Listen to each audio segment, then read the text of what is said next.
You may not like certain smells, but can they actually make you sick? New research shows scent sensitivity is not only more common than previously thought, it can be potentially more serious too, with costs that add up in more ways than one. ABC2 News' Nadia Singh explains.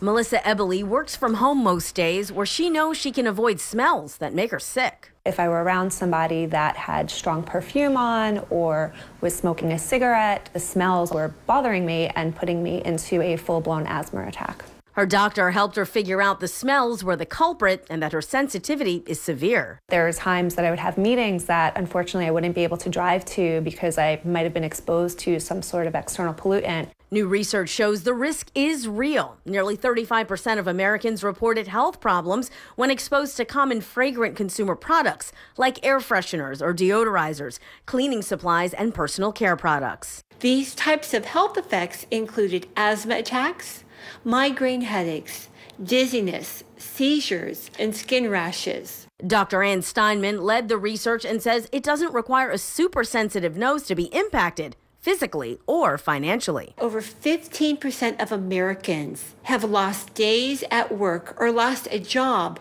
just in the past year from exposure to common fragrance consumer products in the workplace. Fragrance sensitivity or multiple chemical sensitivities can be considered a disability on a case-by-case basis, according to the Americans with Disabilities Act. Now, some companies are getting proactive. An immediate step would be to implement a fragrance-free policy. Melissa does her best to avoid triggers, but thinks society needs to wake up and smell the potentially debilitating situation. I wish that others would be more compassionate to understanding that there's people, that are sensitive to smells and scents. Dr. Simon points out the problem goes beyond employees' potential health problems and can impact a business's bottom line in terms of lost productivity and workdays. Also, Simon cautions that fragrance-free doesn't necessarily mean a product won't cause any adverse health effects. There may still be chemicals present that can trigger reactions. Working for your health, Nadia Singh, ABC2 News.